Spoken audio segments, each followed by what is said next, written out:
Monsieur, bonsoir et encore une fois, bienvenue dans votre émission Une heure pour convaincre. Une heure pour convaincre jette ses projecteurs aujourd'hui sur les communicateurs traditionnels.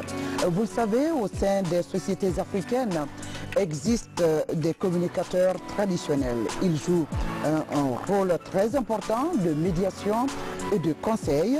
Et depuis le temps, vous le savez, cette fonction est dévolue à une catégorie très précise de la société. Je veux parler des Nyamakala et des griots. Ce sont des hommes de caste qui sont de véritables maîtres de la parole et qui sont aussi dépositaires des mémoires et même des secrets des peuples africains. Ils transmettent leur savoir de père à fils et ces communicateurs jouissent de la crédibilité, je vous le dis bien, de la crédibilité auprès des populations. Ce qui leur confère d'ailleurs la qualité de médiateur. Et de nos jours, en Afrique, surtout dans sa partie subsaharienne, cette fonction a bien évolué. Elle n'est plus que jouée par les hommes de caste, mais des citoyens lambda ou même des fonctionnaires, des cadres, des scientifiques qui usent des moyens et outils de communication efficaces envers les cibles bien déterminées. Et nous en avons un aujourd'hui devant nous. Il s'agit du Dr Ismaël Pogba Gbanassé. Il est le président du réseau national des communicateurs traditionnels de Guinée. Et pour une meilleure connaissance du docteur, sachez qu'il est de formation en méthodologie de recherche sur les plantes médicinales au centre conjoint Onudi Roumanie de Bucarest en 1986 et de formation en management public à l'ENAP Québec au Canada.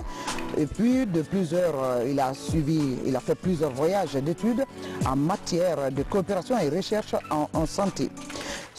Du parcours administratif, sachez que Dr Ismaël Pogba Gbanassé est ancien directeur préfectoral de la santé du Macenta, ancien directeur du service national de médecine traditionnelle, ancien directeur de l'Institut national de la santé publique, ancien chef de cabinet du ministère de la santé publique, ancien conseiller chargé de politique sanitaire au ministère de la santé publique.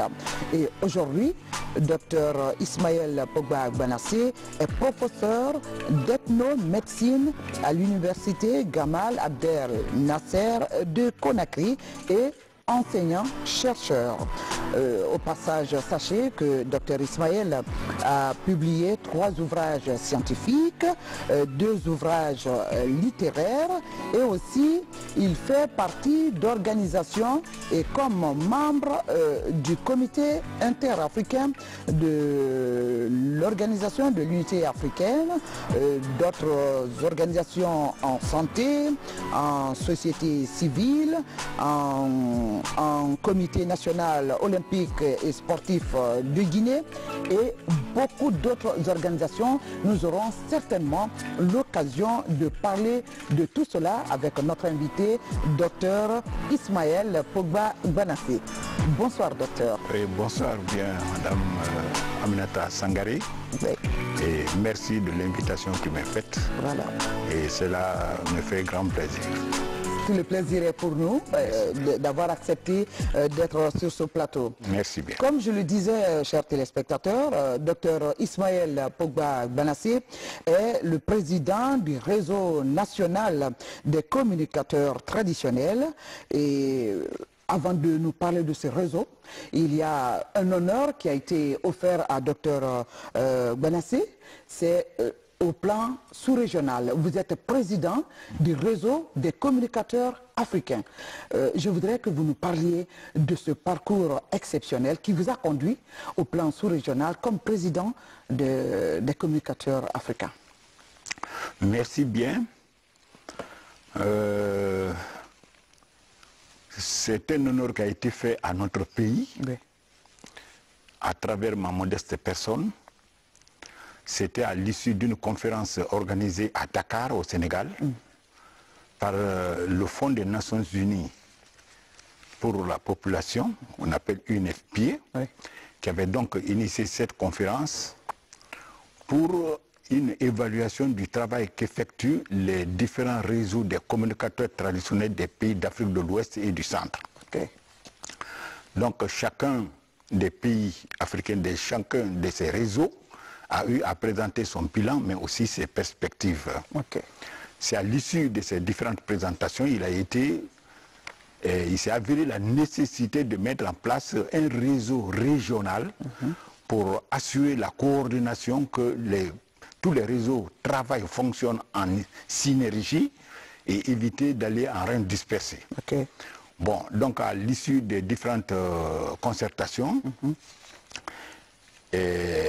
l'honneur a été fait à notre pays d'être élu à la présidence de ce réseau régional des communicateurs traditionnels des pays de l'Afrique de l'Ouest et du Centre, okay, qui regroupe donc 14 pays francophones de l'Afrique de l'Ouest et du Centre, depuis la Mauritanie jusqu'au Cameroun, Gabon, Congo, Tchad, Niger, Sénégal, Bénin, Togo, etc. etc. Bon, donc la Guinée a eu cet honneur d'assurer la présidence de ce réseau régional des communicateurs traditionnels pour que les réseaux nationaux puissent travailler de façon synergique pour donner une plus grande visibilité et surtout une plus grande efficacité au travail des communicateurs traditionnels. Voilà, et c'est le sujet principal de cette émission. Oui. Docteur, je vous dis encore une fois, bienvenue dans cette émission. Merci. Le RENACOT, entendez, Réseau national des communicateurs traditionnels, parlez-nous-en, qu'est-ce qui a favorisé la création de ce réseau national des communicateurs en Guinée? Ah oui, d'accord, merci bien. Comment on en est venu à l'idée même de créer un réseau national de communicateurs traditionnels? Oui. Cette idée est née en quelque sorte à la suite de plusieurs analyses sur des faits d'histoire. Okay. Le premier fait qui a vraiment attiré l'attention, c'était les conflits armés qui ont agité beaucoup de pays de l'Afrique de l'Ouest, précisément le Libéria et la Sierra Leone. Vous savez, la gestion de ces conflits qui sont avérés très meurtriers, oui, très douloureux, parce qu'endeuiller beaucoup de familles, a préoccupé, a donné lieu à beaucoup de négociations, de médiations sur le mode classique, le mode diplomatique. Mais on n'a pas eu grand succès. Et il semble, par les témoins qui l'ont souligné, qu'il a fallu l'implication des communicateurs traditionnels de façon informelle pour que les protagonistes acceptent de mettre un terme aux violences, oui, et de privilégier plutôt le dialogue. Donc il semble que c'est ce qui aurait conduit au dénouement heureux de ces événements douloureux, de ces violences. Et c'est à partir de là que l'attention a commencé à être attirée par l'efficacité des communicateurs traditionnels, bien qu'ils agissent à l'ombre de façon informelle. Il y a eu un deuxième cas d'observation qui a donné à réfléchir, c'est l'exploit qui a été réalisé ici, ouais, par notre éminent artiste décédé, Feu Sori-Kandia Kouyaté, okay, qui a eu à réconcilier deux chefs d'État au sujet d'un contentieux frontalier. Il s'agissait de Sangoulé Lamizana, de la Haute-Volta d'alors, et du président Moussa Traoré du Mali. Ils se disputaient autour des lignes matérielles de la frontière. Oui, oui.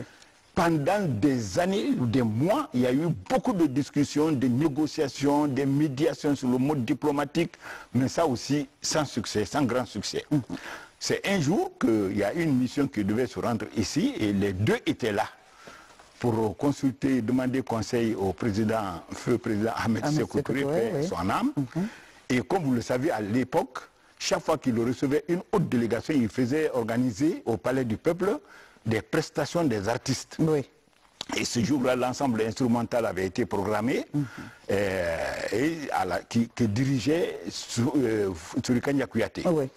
Et à l'occasion, il a fait une prestation dans laquelle il faisait le récit de ce qu'étaient les empires Moussi, l'empire Manding, comment les deux entités là vraiment ont bien évolué ensemble en fraternité, etc., etc. Bon, quand les deux chefs d'État ont écouté ça, spontanément, de façon très spontanée et inattendue, les deux chefs d'État se sont levés, ils se sont donné l'accolade, et à partir de là, c'était terminé. Et c'était terminé. Et c'était terminé. On n'en a plus parlé. Plus de polémique. Plus de polémique. Oui. Ça a été un deuxième fait d'histoire qui a attiré l'attention. Parce que, à partir du moment où on dit, mais les communicateurs traditionnels ont un talent qu'on ne valorise pas. Oui. Pourtant, qui est efficace. Plus loin, au-delà de ces faits récents, si nous nous projetons, nous faisons une rétrospective de notre histoire au temps de l'Empire Manding, oui, le royaume Moussi, le royaume Aoussa, Yoruba, etc., nous pourrions nous rendre compte qu'à l'époque-là, il n'y avait pas de commissariat de police, oui, ni d'escadron de gendarmerie, ni de tribunal fonctionnant sur le mode classique moderne actuel. Oui. Mais pourtant, il y avait la stabilité sociale.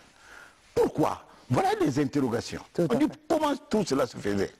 C'est parce que on mettait en valeur les normes sociales. Les normes sociales étaient véhiculées et on y adhérait. Sans être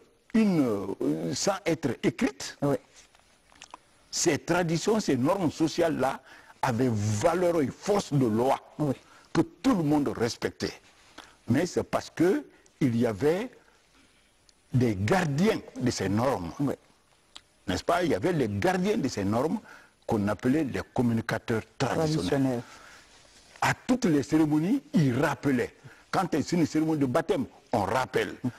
Un décès, on rappelle. Oui. Cérémonie de mariage, on rappelle. Quand c'est une cérémonie de réconciliation, on rappelle. Oui.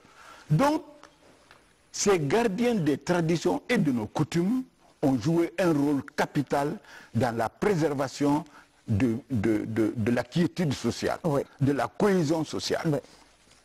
Donc, autant de faits historiques qui ont montré l'importance qu'il y a lieu d'accorder à la fonction des communicateurs traditionnels si nous voulons être efficaces dans la mise en œuvre de tout programme orienté vers les populations. Ouais. Et aujourd'hui, donc, c'est créé par rapport à toutes ces valeurs sociétales, voilà, et ancestrales que voilà, le RENACOT a été créé. Exactement. Donc, vous vous êtes assigné une mission, certainement. Oui. Et quelle est cette mission principale du RENACOT? Voilà. La mission, je dois rappeler d'abord que pour ce qui est de la Guinée, notre pays, le réseau national des communicateurs traditionnels a été créé en 2005. Okay. En 2005, à l'initiative du réseau des femmes du fleuve Mano pour la paix, oui, qu'on appelait REFMAP. Oui. Donc c'est en 2005 que le réseau national des communicateurs traditionnels a vu jour en Guinée. Bon, et c'est donné comme mission principale d'œuvrer aux côtés du gouvernement, enfin de l'État, oui, à l'amélioration de la gouvernance politique, de la gouvernance économique et de la gouvernance sociale, mais en s'appuyant fondamentalement sur les valeurs tirées de notre culture et de notre histoire. Okay. C'est ça la particularité des communicateurs traditionnels. Comme à l'originel. Comme à l'origine. Oui. Parce qu'on dit, si ça a donné un impact dans le passé, oui, pourquoi allons-nous faire dos à ces valeurs? Oui. Voilà comment on est venu à cette idée de communicateur traditionnel pour apporter un soutien et un appui extrêmement fort dans l'amélioration de la gouvernance politique, économique et sociale. Donc je comprends par là que vous êtes un partenaire incontournable de l'État. Voilà, exactement. Dans toute résolution. Maintenant, voilà pourquoi on a dit qu'il faut sortir les communicateurs traditionnels de leur état informel pour donner plus de visibilité, lui donner une valeur institutionnalisée. Okay. Pour que la collaboration puisse se faire de façon plus directe, oui, et plus visible. Okay. Bon, donc le RENACOT a fondamentalement un rôle de veille, mais aussi de conseil, okay, en assurant une espèce de conciliation entre tradition et modernité. N'est-ce pas? Puisque les temps ont changé. Les temps ont changé vraiment. Les changé. Oui. Mais autant nous avons l'ambition d'aller vers la modernité, autant il est capital de ne pas rompre avec notre passé. Parce qu'elle s'est développée, elle s'est érigée en s'appuyant sur des valeurs. Pourquoi allons-nous renoncer à ces valeurs? Voilà fondamentalement le rôle et la mission des communicateurs traditionnels. Docteur, pour revenir à l'origine de ces communicateurs traditionnels, je l'ai dit dans l'introduction tout à l'heure, que c'était des fonctions tenues par une couche spéciale de notre société. À l'époque, on parlait, et jusqu'à nos jours, on parle des Nyamakala ou des griots qui sont des hommes de caste. Et aujourd'hui, voilà une autre couche qui fait son introduction. Vous, par exemple, vous, scientifiques, médecins, et aujourd'hui, les communautés ont beaucoup de mal à faire cette différence. Ils vous assimilent aux griots ou aux Nyamakala. Quelle est la différence entre communicateur traditionnel, griot, et communicateur traditionnel, Dr Pogba Guanassé aujourd'hui, comme exemple frappant? Dans une certaine mesure, je suis un authentique communicateur traditionnel dans la mesure où c'est selon les communautés. Comme vous le dites, en pays Madingue, n'est-ce pas, c'est les griots qui sont les communicateurs traditionnels par excellence. Au Fouta, c'est les Nyamakala, etc. Mais chez nous, en forêt, c'est les prêtres des forêts sacrées qui étaient des communicateurs dont les paroles, les opinions, les avis avaient une valeur de parole de pape, qu'on ne discutait pas. On les appelait les Zogomou. Et moi, je suis de la lignée. Je suis fils d'un Zogomou, un grand Zogomou. Donc, c'est eux qui étaient les gardiens des valeurs civilisationnelles en pays forestier. Bon. Donc, si le heureux hasard a fait que moi, je ne me suis pas limité à évoluer strictement sur la tradition telle qu'elle est vécue, mais j'ai eu l'avantage de fréquenter l'école. Cela ne me dédommage pas d'avoir à perpétuer les valeurs que mes ancêtres, l'héritage, il faut que je valorise. Tout à fait. Et c'est un hasard qui a fait que suite à mes études de médecine, je suis de la première promotion de la faculté de médecine de l'université Gamal Abdel Nasser de Conakry, de la promotion Amilcar Cabral des années 1973-74. Et j'ai soutenu sur une thèse de médecine classique, c'était enquête épidémiologique et prophylaxie du tétanos en Guinée. Pour dire donc que je suis un médecin de formation classique. Mais le hasard du destin a fait que je me suis retrouvé à la tête d'une structure qui était le Service national de médecine traditionnelle. Donc mes contacts avec les tradipraticiens, les guérisseurs et les accoucheuses à travers les 4 régions naturelles ont ouvert mon esprit et mes réflexions sur d'autres facettes de la culture que je ne connaissais pas. Donc j'ai vraiment accumulé pas mal de connaissances sur les traditions en général.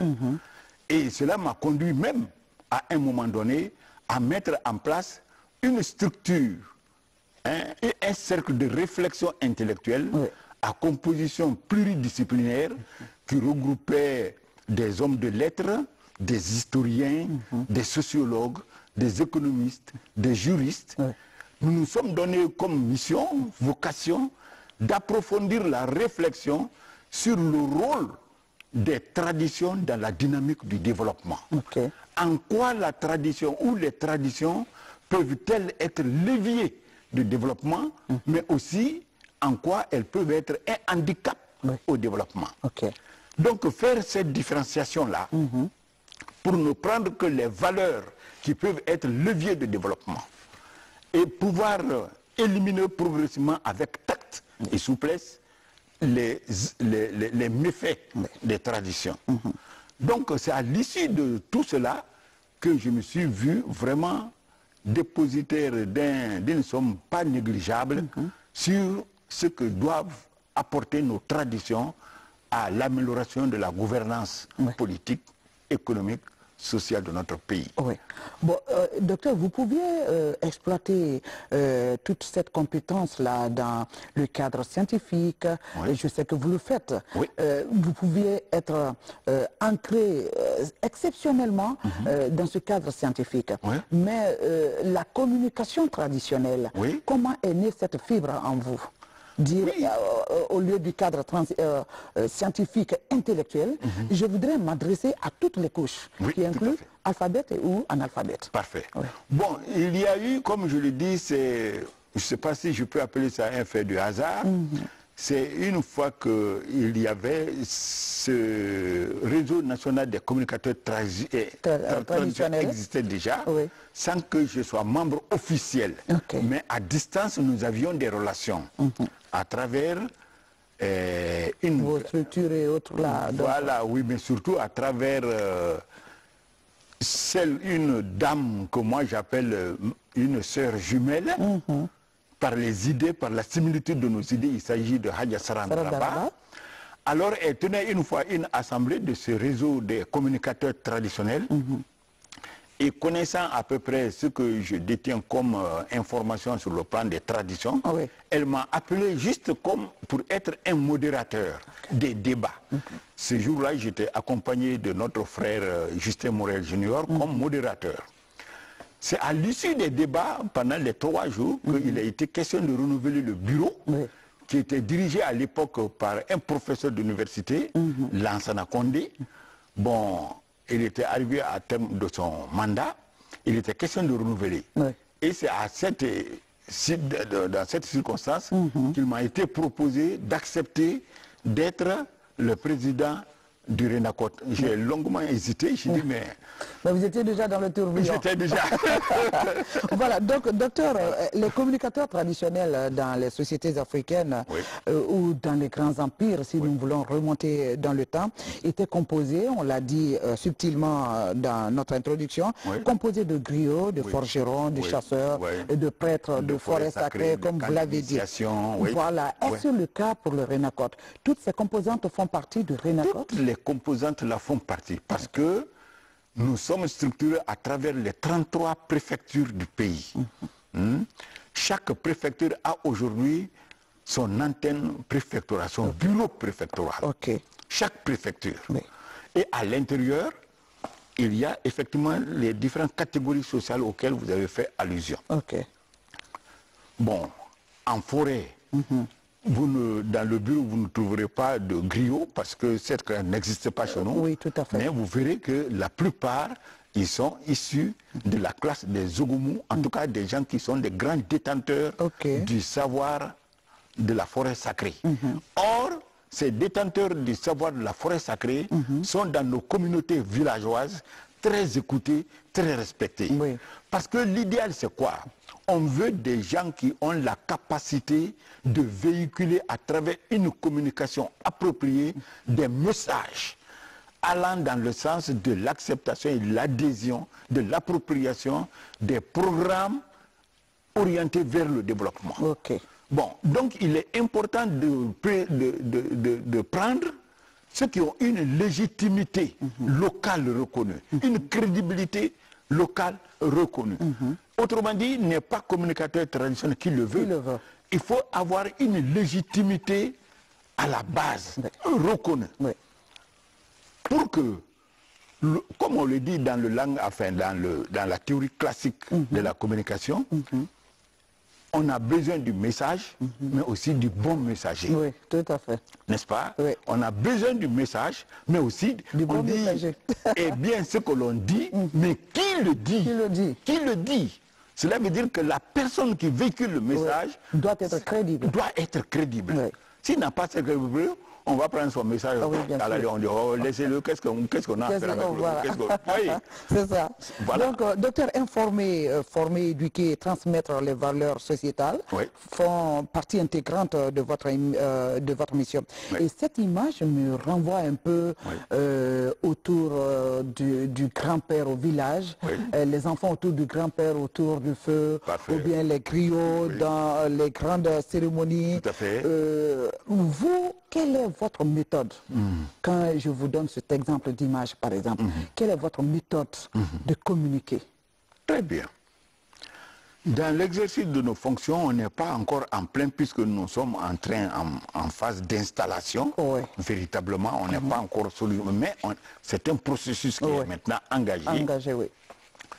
Mais ce qui est envisagé, c'est que nous-mêmes, comme nous nous sommes donnés pour mission d'œuvrer aux côtés de l'État à amélioration de la gouvernance politique, économique et sociale, il faut que nous soyons d'abord bien imprégnés nous-mêmes quelles sont les grandes préoccupations du gouvernement, de l'État, dans les différents secteurs de développement, qu'il s'agisse de l'éducation, de la santé, du développement rural, de l'environnement, etc., etc. Dans chaque domaine, nous voudrions être bien informés d'abord, formés aux préoccupations du développement par secteur, du développement sectoriel. Et identifier les besoins des communautés. Exactement. Après, on va procéder à une identification. Est-ce que c'est en harmonie, en cohérence? Une fois que cela est fait, nous-mêmes, nous allons nous former entre nous, communicateurs traditionnels. Quelle va être l'approche la mieux indiquée pour faire passer tel message orienté vers telle communauté? Parce que l'approche en matière de communication ne va pas être la même au Fouta qu'en forêt. Il faudra tenir compte des spécificités propres à chaque zone ethno-linguistique. Donc il y a nécessité d'une grande adaptation de l'approche que nous devrons utiliser pour aller vers les communautés. Donc il y a un problème de formation entre nous-mêmes d'abord, qu'on échange à travers des ateliers que nous allons organiser pour que nous parlions d'une même voix, mais sur des tons différents selon nos zones d'intervention. Mais orienté vers le même objectif. Ce qui m'amène à revenir sur un point essentiel que vous avez cité tout à l'heure, le partenariat avec l'État. Parce que vous travaillez forcément avec l'État. Aujourd'hui, quel est l'accompagnement de l'État au RENACOT? Dans le gouvernement, nous savons déjà qu'il y a un ministère de l'unité nationale et de la citoyenneté. Et c'est les mêmes missions à peu près. Parlez-nous de l'accompagnement de l'État, puisque vous parlez d'institutionnalisation du RENACOT. Tout à fait. C'est un partenariat indispensable. Et notre département de tutelle en la matière nous a été indiqué que c'est le ministère de la Culture. Le ministère en charge de la culture est notre département de tutelle. Mais il y a aussi des départements partenaires. Comme vous le dites, le département de l'unité et de la citoyenneté sera forcément un département partenaire. Le ministère de l'administration du territoire et de la décentralisation forcément devient un autre département partenaire. Le domaine de l'action sociale, c'est indispensable, devient aussi un département partenaire. Le département de l'éducation, tout ça, parce que nous avons dans nos objectifs, dans nos missions et dans nos activités programmées, c'est de contribuer aussi à la formation et à l'éducation de la jeunesse scolaire et universitaire à la, comment on appelle, face à l'enjeu de la mondialisation. Parce que nous constatons de jour en jour une certaine déperdition dans le comportement et la conduite des jeunes, de la jeunesse aujourd'hui. Au nom de la mondialisation, nous assistons vraiment à une espèce de dépravation, de délinquance au sein de notre jeunesse. Et lorsque vous faites l'effort pour les remettre un peu à l'ordre, ils vous rétorquent, écoutez, nous on ne peut pas continuer à vivre comme à votre temps. Nous on est les temps ont changé. Nous sommes maintenant dans la modernité, nous sommes à la mondialisation. On vit maintenant dans un village ouvert. Bon, mais ils ne savent pas que il faut relativiser. Quand on dit mondialisation, c'est un terme relatif. C'est un espace où tu donnes et de recevoir. Si vous empruntez aux autres, mais qu'est-ce que les autres doivent recevoir de vous? La mondialisation ne dit pas qu'il faut renoncer à toutes nos valeurs civilisationnelles authentiques pour les remplacer par les valeurs des autres. Non, ça, la mondialisation n'a dit ça nulle part. Mais c'est une mauvaise interprétation du concept de mondialisation et de modernité, du libéralisme. Voilà des concepts qui ont été quelque peu dévoyés. Cela à travers des comportements et des styles de réflexion. Tout à fait. Donc nous nous sentons interpellés de d'amener la jeunesse actuelle à se ressaisir et à réorienter leur comportement et leur conduite, que ce soit en famille, dans la société. Oui. Je vais vous rappeler par exemple un élément. Avant, dans nos temps anciens, l'enfant était considéré comme un bien appartenant à toute la collectivité. Tout à fait. Donc l'Africain a une conception collectiviste de l'éducation de l'enfant. Selon un adage qui dit chez nous que le coq appartient à un individu, mais lorsqu'il chante, c'est pour tout le village. Autrement dit, si un enfant est bien éduqué, il ne va pas être utile seulement à ses parents biologiques, c'est toute la communauté qui va tirer profit. Tout à fait. Mais à l'opposé, lorsqu'un enfant est mal éduqué, c'est pas seulement ses parents biologiques qui vont en souffrir, c'est toute la société qui va en souffrir. Oui.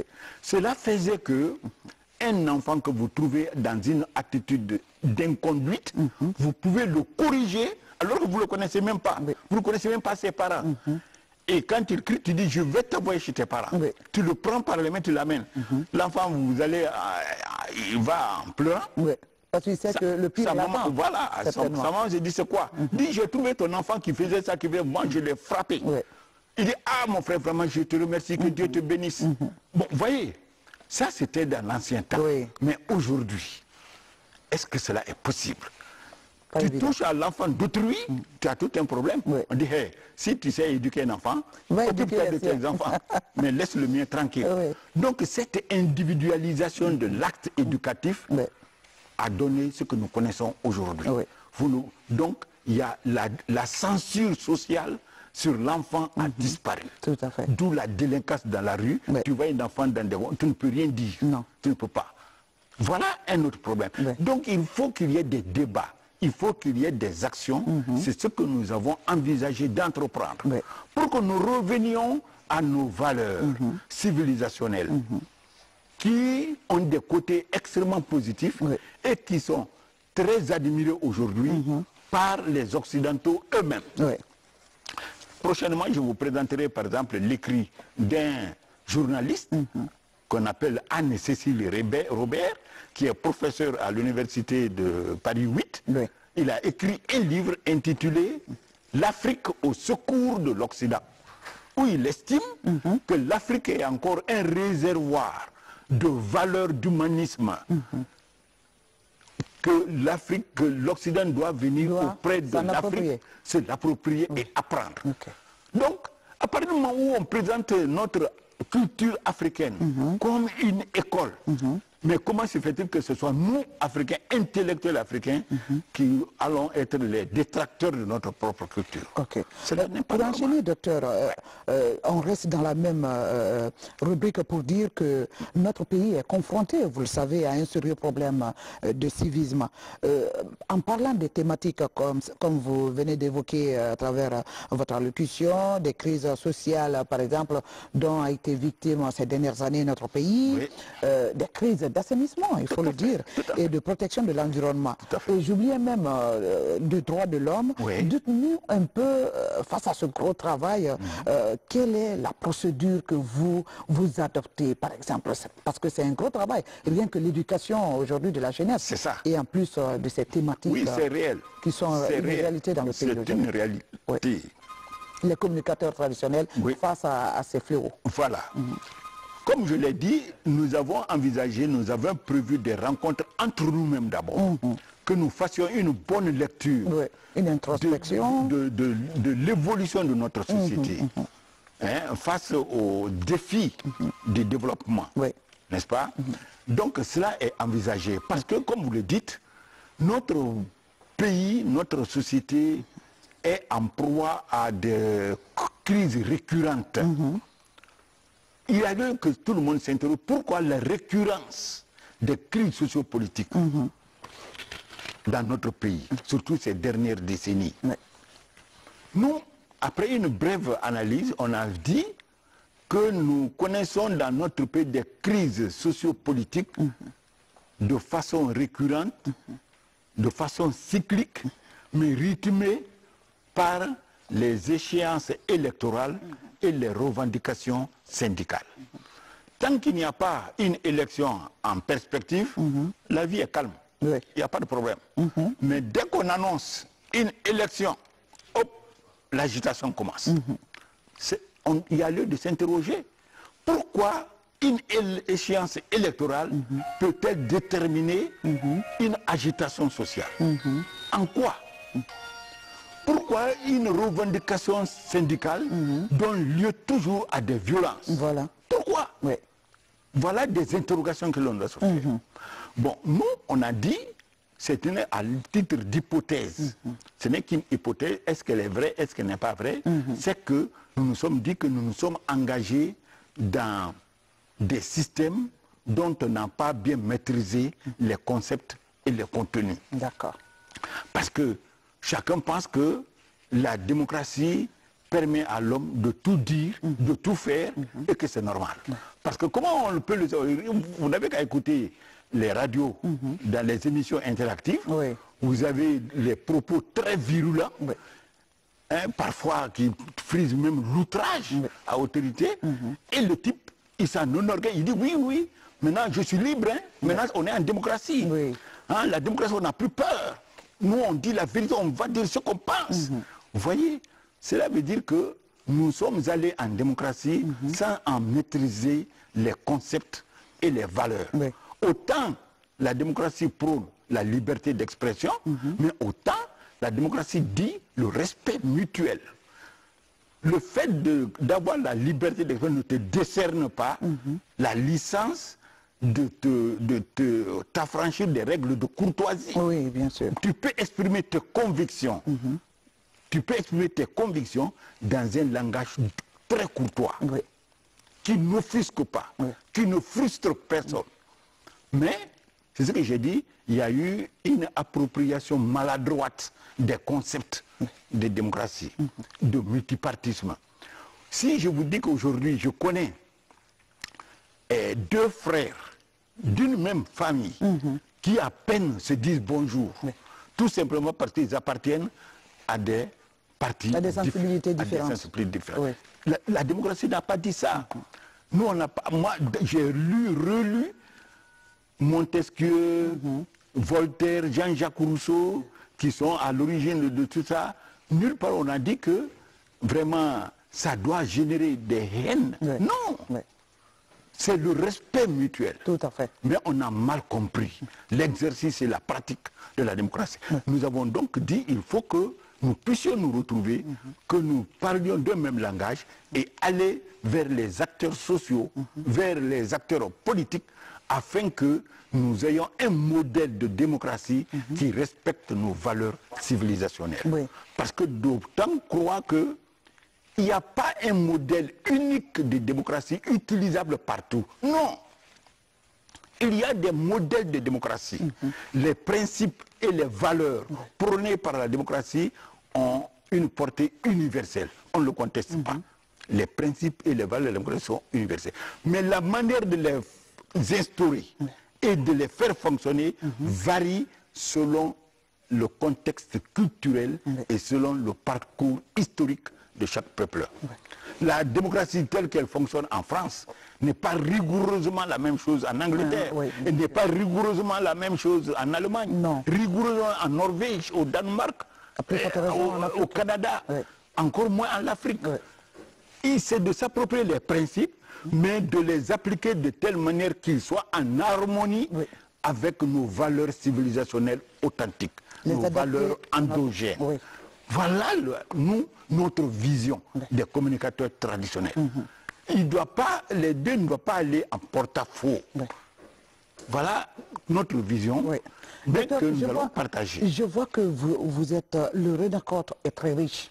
Et en quelque sorte, vous avez étalé votre vision, votre démarche que vous voulez mettre en place pour vraiment que le pays change. Absolument. Parce que le Renacort est d'abord national. Absolument.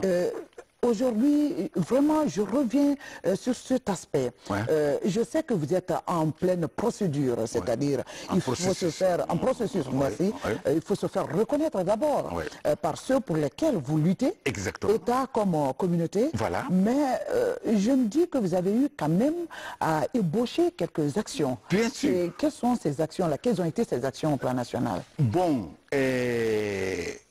au plan national, d'après le rapport que j'ai lu de mes prédécesseurs, comme je vous l'ai dit au début, je n'étais pas de façon formelle membre. Bon, mais j'ai vu que le RENACOT, tel qu'il a fonctionné dans les temps passés, a beaucoup fait. Ils ont participé à beaucoup de, comment on appelle, les activités portant par exemple sur l'éducation sanitaire, l'éducation pour la santé. Par exemple, le VIH-Sida, ils ont beaucoup contribué. Ils ont animé beaucoup de débats pour amener les communautés à comprendre les mesures qu'il convient de prendre, les précautions qu'il convient de prendre. Surtout qu'on vient de traverser une période épidémique d'Ebola. Également, même au moment de Ebola, le RENACOT a mené beaucoup d'activités pour amener les populations à respecter les mesures qui avaient été préconisées, notamment le lavage des mains, etc. etc. Ils ont développé beaucoup d'activités dans ces domaines-là. Bon. Et je crois que même au niveau de l'éducation, ils ont mené un certain nombre d'activités au niveau de certaines organisations de jeunesse et même d'organisations de femmes. Bon, donc voilà grossièrement ce qui a été développé. Donc nous, notre rôle sera de non seulement perpétuer l'action déjà commencée, initiée par les prédécesseurs, mais aussi d'innover et de renforcer, d'améliorer. Voilà. Vous, réseau national de communicateurs traditionnels, existez, on le sait, à travers nos antennes déjà, pour ceux qui ont la chance de suivre cette émission, savent déjà qu'il y a un réseau de communicateurs traditionnels. Mais il faut reconnaître que vous n'êtes pas bien connu, docteur. Le réseau n'est pas bien connu au plan national. C'est vrai. Que faites-vous donc aujourd'hui pour que la donne change? Oui, nous avons effectivement envisagé d'abord d'organiser quelques débats comme du genre de ce que nous faisons maintenant auprès des médias pour exposer notre vision dans les différents domaines, mais organiser aussi des prises de contact avec nos départements partenaires que j'ai cités tantôt. Nous allons avoir vraiment des contacts plus réguliers, plus systématisés avec les institutions partenaires comme le Conseil économique et social. Nous envisageons avoir des entretiens, des contacts périodiques avec, par exemple, le médiateur de la République. Il nous a déjà reçus 2 fois. Bon, nous comptons poursuivre. Notamment la haute autorité de la communication, la HAC. Nous devons renforcer, établir et renforcer nos contacts avec la HAC, parce que si on dit la haute autorité de la communication, nous, communicateurs traditionnels, du coup, nous devenons vraiment de leurs partenaires privilégiés. Bon, donc nous devons, c'est comme ça que nous entendons nous faire connaître auprès des institutions, des départements, mais aussi des communautés. Cela se fera à travers des tournées que nous comptons entreprendre dans toutes les communautés, dans toutes les 4 régions naturelles, pour que nous ayons des débats sur le rôle, la fonction, afin de créer une relation vraiment de collaboration et de bonne entente, d'intelligibilité avec toutes les couches de notre société. Voilà. Déjà, avant d'entamer cela, puisque vous existez, je sais que vous avez déjà mené quelques contacts avec quelques départements ministériels. Permettez-moi de vous faire revenir sur cet aspect. Par rapport à l'accompagnement de l'État dans votre mission, qui est aujourd'hui dont la mission du RENACOT est d'œuvrer aux côtés de l'État à l'amélioration, je prends textuellement dans votre document, d'œuvrer aux côtés de l'État à l'amélioration de la gouvernance politique, économique et sociale. Dites-nous, ne serait-ce qu'une action du gouvernement aujourd'hui aux côtés du RENACOT? Oui. Moi, je sais que les hautes autorités ont un regard très bienveillant à l'action que le RENACOT envisage d'entreprendre. J'en veux pour preuve. En mai 2018, l'UNFPA a organisé, en accord avec le ministère de la Culture, en charge de la culture, une conférence régionale ici à l'hôtel Onomo, qui a regroupé les réseaux des communicateurs traditionnels d'Afrique de l'Ouest et du Centre. Et à l'occasion, cette conférence a eu l'honneur de recevoir le chef de l'État, le professeur Alpha Condé, président de la République, pour la cérémonie de clôture. Et à cette occasion, le chef de l'État nous a vraiment réconfortés. Il nous a témoigné de son appui et de son adhésion à l'idéal que nous sommes en train de vouloir réaliser. Et il a matérialisé cet appui à travers une enveloppe symbolique qui a été vraiment d'une grande portée pour nous en termes de symbole. C'est pour dire qu'il y a une grande disposition, une prédisposition vraiment très favorable, bienveillante de la part des hautes autorités du pays. Et de l'autre côté, de l'opposition, parce que vous œuvrez pour un bien-être social. Et tout opposant aspire au pouvoir dans les années à venir. Ce qui veut dire qu'ils sont des potentiels gouvernants dans le futur. Est-ce que vous avez eu à faire quelques contacts avec ces gens qui ont aujourd'hui une part particulière dans l'éducation de la jeunesse?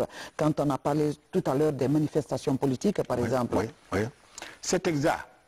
Et comme je l'ai dit, nous sommes en voie d'installation, nous sommes en train de nous installer. Je vois. Sans quoi cela est sur notre feuille de route. Voilà. J'en venais à la feuille de route. Voilà. Je l'ai parcouru. C'est bien noté sur notre feuille de route. C'est une feuille de route très riche, 2019-2020. Voilà, exactement. Nous aurons à prendre contact avec les bon nombre des organisations de jeunesse, des organisations de femmes, des organisations syndicales, des organisations de la société civile et naturellement les formations politiques. Et lorsqu'on parle des formations politiques, ce n'est pas seulement les formations de la mouvance, mais aussi les formations politiques de l'opposition. C'est reconnu, n'est-ce pas? Nous aurons à prendre contact avec toutes les sensibilités agréées, connues dans le pays, pour que nous tous, nous parlions d'une même voix. Il y a des droits qui leur sont reconnus, ça c'est évident, c'est incontestable. Mais là où nous devrons nous accorder, faire en sorte que l'exercice des droits reconnus aux uns aux autres ne cause le moindre tort à l'ordre public et à la cohésion sociale. C'est ça. D'accord. Les lois, les textes, notre constitution, la loi fondamentale, tout, reconnaît aux uns et aux autres tous ces droits. Mais la manière d'exercer, faisons en sorte que ça ne porte le moindre préjudice aux libertés des autres, aux droits des autres et surtout à la cohésion sociale. Vous imaginez, madame, chaque fois qu'on dit marche, qu'elle soit syndicale, société civile ou politique, la population entre dans une phase de psychose. Chacun est anxieux. C'est pas normal. Ça signifie que les gens ont une mauvaise image de l'exercice d'un droit qui vous est reconnu. Il faut nettoyer cette tâche. Et cette image craint souvent est réalisée. C'est pas bien. Après le simple fait on nous allons organiser demain une marche pacifique. Les gens commencent déjà à prendre le rythme. On dit pacifique. On dit pacifique. Cela n'est pas à l'honneur des différents acteurs. Cela signifie qu'il y a quelque chose qui ne cloche pas. Oui. Pourquoi cela donnerait une anxiété? Cela générerait une anxiété, une psychose au sein des populations. Voilà les éléments qui doivent donner à réfléchir. Oui. Nous devons méditer sur la manière d'exercer nos droits de telle manière que ça ne porte préjudice ni à l'ordre public, ni à la cohésion sociale, ni aux droits et aux libertés des autres. Voilà. Docteur, toujours sur la feuille de route, j'ai vu noter quelques ateliers. Des ateliers, est-ce qu'on le prend au plan formel? Ateliers, quels seront les tenants et les aboutissants? Quand je veux parler, par exemple, des panélistes au cours de ces ateliers, il y aura l'introduction des langues nationales, puisqu'il s'agit de communication traditionnelle. Et les cibles qui sont nos communautés ne sont pas à 100% alphabétisées. Dites-nous un peu la stratégie d'organisation de ces ateliers. Très bien. Je prends parmi notre feuille de route, il y a à peu près 5 ou 6, 7 ateliers qui sont prévus pour la période. Je prends l'exemple, par exemple, de l'atelier sur les mutilations génitales féminines, par exemple. Oui. N'est-ce pas? Oui. Il est prévu un atelier sur les mutilations génitales féminines. Il faudrait que nous-mêmes, entre nous-mêmes, communicateurs traditionnels, que nous ayons un partage d'avis, d'opinion sur le phénomène lui-même d'abord. Parce que je dois dire que lorsqu'on parle aujourd'hui des mutilations génitales féminines, on les perçoit sous l'angle tel que le présentent les autres. Quand je dis les autres, c'est-à-dire l'Occident. Ouais. Bon, on a pris que l'aspect médical, mutilation génitale. Oui. Mais dans nos communautés traditionnelles, c'est un ensemble, c'est un rituel qui marque le passage d'une étape de la vie à une autre étape de la vie, qu'il s'agisse du jeune garçon ou de la jeune fille. Dans nos sociétés traditionnelles, la circoncision est un rite de passage. Oui. Hein? C'est un rite de passage. Oui. Ce n'est pas seulement l'acte chirurgical qui consiste à l'ablation d'un organe, mais c'était une occasion de transmettre à l'enfant les règles cardinales de la conduite en famille et en société. Cela était valable pour le garçon. Pour la jeune fille, c'était la même chose. C'était, on dit, je vais à la case d'excision, non seulement, pas seulement pour l'acte chirurgical, mais c'est là où la jeune fille recevait les éléments cardinaux de son code de comportement dans son foyer conjugal, dans la famille et dans la société. Mais le monde occidental nous a amené à dénier le volet éducatif. On a complètement ignoré le volet transmission des valeurs. On n'a plus que l'acte médical et pour dire qu'il faut jeter, il faut interdire. Et on l'a interdit. D'accord. Mais que va-t-on faire de tout le rituel éducatif qui était développé autour? Moi, ce que j'ai appris quand je faisais l'initiation en forêt sacrée, ce qu'on m'a enseigné en forêt sacrée, je n'ai trouvé ça dans aucun livre. Mais ça m'a guidé dans ma vie. Ça m'a permis de tenir certaines épreuves dans ma vie, de surmonter certaines épreuves dans ma vie. Mais pourtant, d'affronter. Mais que faisons-nous de ces valeurs éducatives transmises lors du rite de l'excision? Est-ce que ça aussi c'est à jeter? Voilà moi mon problème. Donc, entre nous déjà, il y a eu un premier débat. On a dit qu'il y a eu une mauvaise approche. Autrement dit, l'approche nouvelle doit être quoi?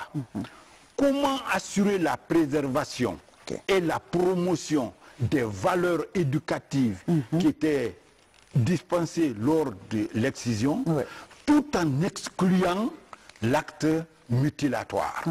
Voilà l'approche nouvelle qui mérite d'être adoptée.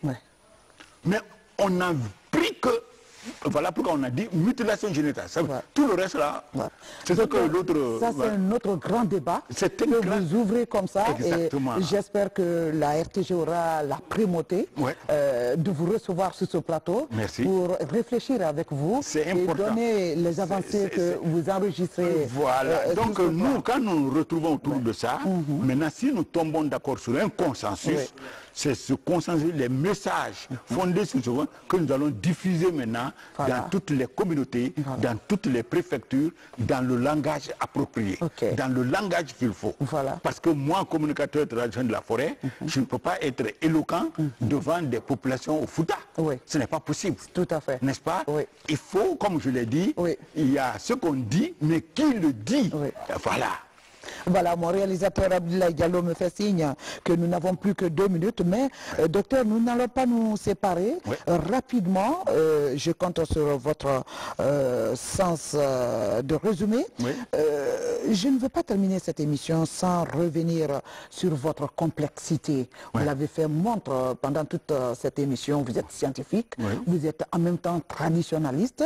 Vous avez fait partie d'une association, si je ne me trompe pas, de tradition et développement. Tout à fait. Et vous communiquez avec vos patients, vous êtes médecin, et vous communiquez aussi avec les appareils. Essayez de nous dire un peu comment est-ce que vous arrivez à concilier toute cette complexité en votre sein et l'extérioriser et le mettre à la portée et au bénéfice des communautés. Très bien, merci beaucoup. Bien, moi, vous savez, quand on sort de la faculté de médecine, il y a 3 options, n'est-ce pas?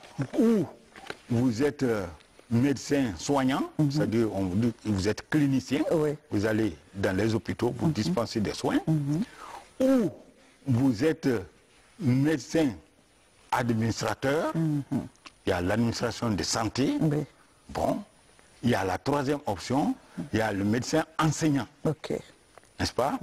Moi, j'ai été médecin-chercheur. J'ai été médecin-chercheur, et médecin enseignant et médecin administrateur. N'est-ce pas? Bon, mais en tant que médecin-chercheur, c'est les résultats de mes résultats de recherche qui m'ont conduit progressivement, petit à petit, sur le terrain des communicateurs traditionnels, parce que j'ai travaillé sur les traditions, mais vu sous l'angle du scientifique. Voilà.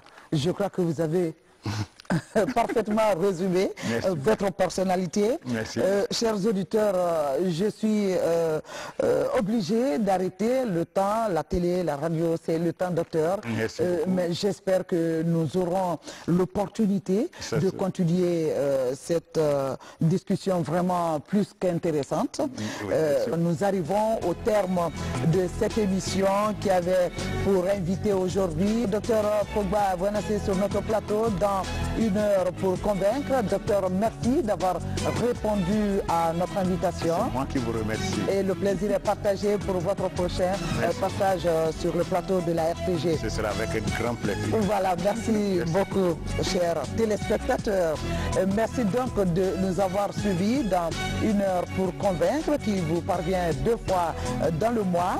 Merci encore une fois à toute l'équipe technique qui nous a réalisé.